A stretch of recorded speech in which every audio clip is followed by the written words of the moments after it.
In the Mafia, made guys swear the Oath of Omerta.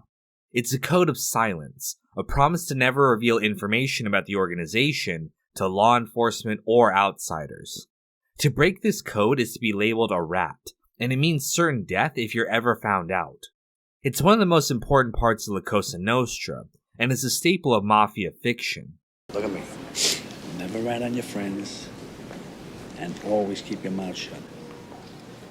However, in The Sopranos, we see the code being broken all the time. It's one of the primary fears in the organization, that someone you trust will become a rat to save themselves and take you down. As time has gone on, being an informant has become more and more common. Where once everyone upheld the code of silence, now it's considered a rarity if someone actually follows the oath and does their time quietly. Used to be a guy got pinched, he took his prison job no matter what. Everybody upheld the code of silence. Nowadays, no values. Guys today have no room for the penal experience. So everybody turns government witness. The rise of informants is part of the overall theme of the decline of the Mafia. Whether the informants are the cause of the decline, or if the decline meant that more people became rats because they could get away with it, is up for debate. But as a Sopranos fan, it's interesting to take a look and see just how many traitors the organization had, and examine what led to this situation. No wonder the papers are calling us the year of the rat. Now, the reason people become informants is obvious. They're in legal trouble, and informing is the only way that they can save themselves from prison time. This is what happened to Big Pussy Bompancero. After getting pinched for dealing heroin, he's forced to rat on his best friends to avoid spending the rest of his life in prison. And though it breaks their hearts, when they find out, they're forced to kill him for treason. Sit.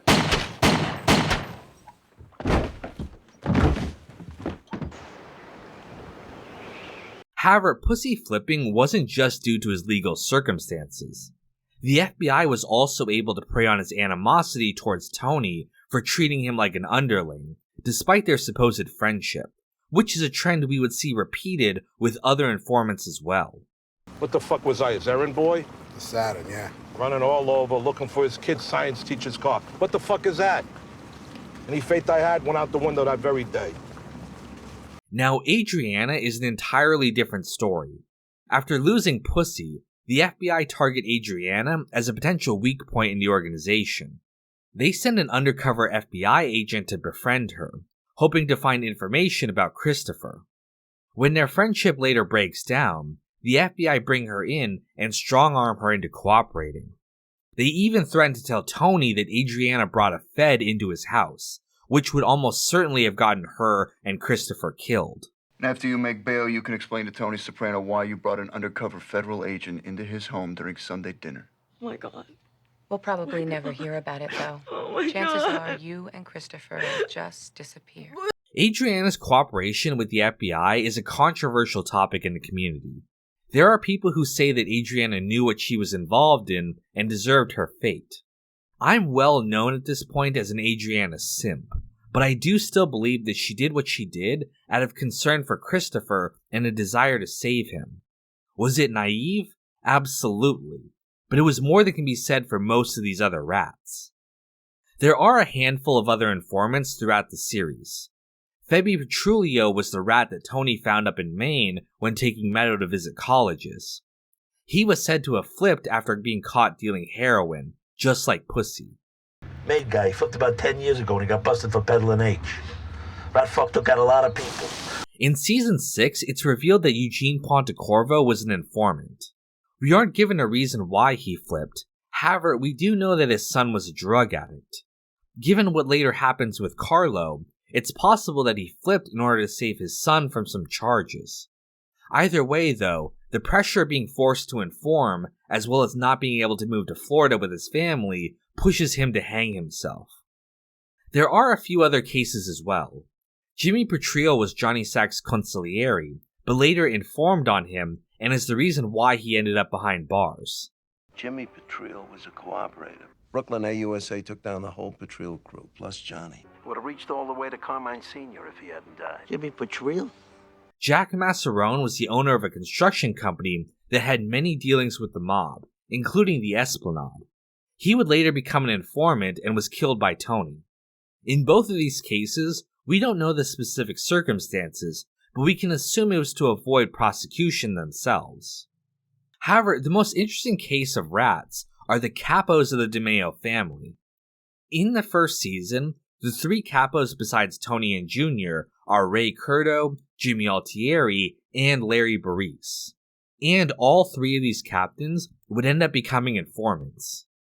Ray Curto is confirmed to be an informant in the fourth season. He not only wears a wire to many important meetings, but also seems almost eager to work with the FBI.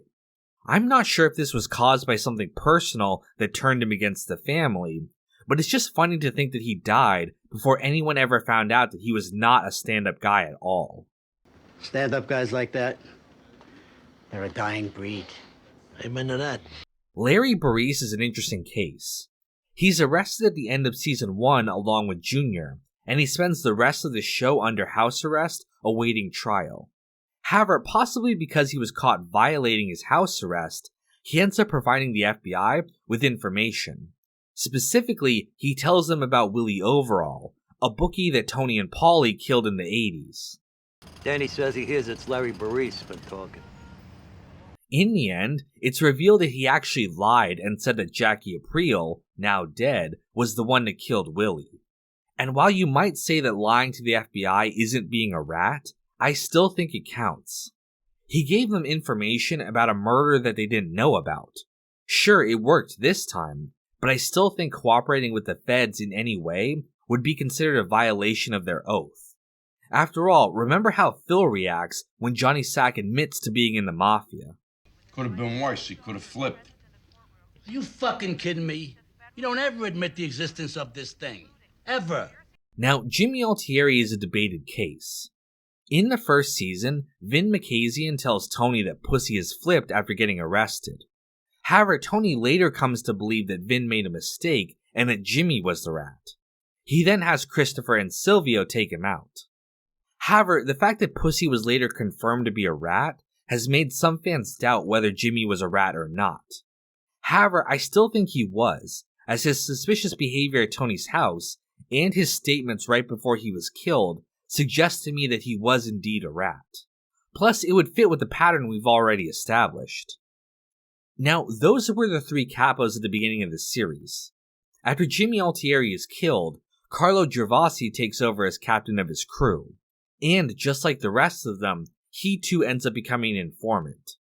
In the final episode, it's revealed that he agreed to cooperate with the feds in order to protect his son Jason from drug charges.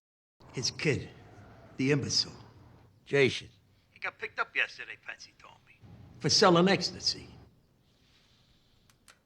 While this was the primary cause, I also don't think it hurt that his relationship with Tony was strained after the Vito situation. Not only did Carlos support Phil killing Vito for being gay, despite the fact that he was a made guy, he also failed to bring in as much money for Tony as Vito did, leading him to say some very hurtful things to him. Maybe you should start sucking cock instead of watching TV Land, because Vito brought in 3 times what you do on construction. The way Tony treated his underlings was a problem, as it led to resentment and might have contributed to their willingness to betray him. We saw it with Pussy. We saw it with Carlo. And we would see it with another captain, Paulie. Now, Paulie never became an informant to the feds. In fact, it was part of actor Tony Sirico's contract that he never become a rat, something that was important to him as he was involved with organized crime in real life when he was younger. However, Paulie did end up ratting on Tony, not to the feds, but to Johnny Sack. In season 3, Johnny Sack moves to New Jersey in an attempt to influence the Soprano family for his own interests. He identifies Paulie as a weak point, as he's feeling marginalized from Tony due to Ralph's high earning. Paulie ends up revealing information about Tony's scams to Johnny, who demands a cut for the Lupertazzi family. This nearly brings the two families to blows over the issue, and is entirely Paulie's fault. And it's not just a matter of Paulie being a loudmouth. He actively suggests to Johnny Sack that if New York kills Tony, he's willing to accept it if he's named the next boss. While he might never have been an informant to the FBI, I would say that counts as being a rat, as Tony was willing to kill him over the issue. On a boat, no less, just like with Pussy.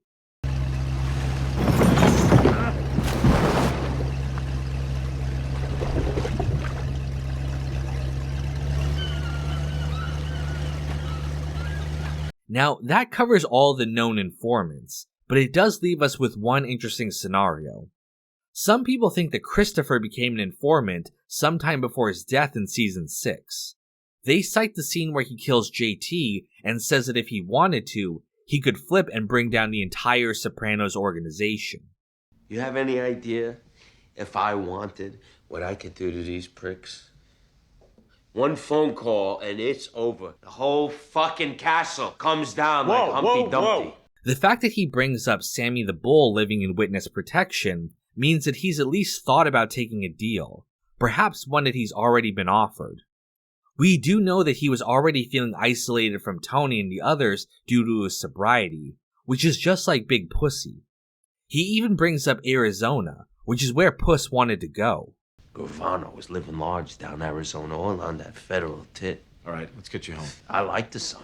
It's be closer to Hollywood anyway. What do you know about Scottsdale? Arizona? Yeah, I was thinking I would pick there to live when this assignment is over. There's also the fact that he's wearing a baseball cap in the meeting with Phil right before he dies. Jack Masserone was also uncharacteristically wearing a baseball cap when he met with Tony, and it's presumed that that's where he hid the wire. For what it's worth, though, we have seen Chris wearing a baseball cap before, all the way in the pilot, so it's not impossible that he would wear one again for no special reason. However, there is another piece of evidence. When Chris dies, they hang a picture of him up on the wall at Satrial's, and the cat that they bring there with them ends up staring at the picture. Now, I've talked before about how some people think that this cat is a reincarnation of Adriana, but another potential meaning might be that Christopher was a rat. After all, Tony says that is the reason why the cat is interested in him. He's not looking at Christopher. A rat died in a wall back there with some shit. I moved the picture. The fucking thing came to the new spot and stared. I'm honestly torn about this theory. My first instinct was that if we didn't see it on the show, then it probably didn't happen. After all, we saw even minor characters like Ray and Eugene meeting with the FBI, so I don't know why they wouldn't show Christopher. However, when you put the evidence together with the pattern of the other captains being informants, it does start to feel believable. After all, Chris was promoted to captain seemingly out of nowhere, and one of the reasons might have been to fit this pattern. I'm not a fucking captain. All right, okay. The overall point of the pattern, in my opinion, was to establish the unreliability of the Mafia.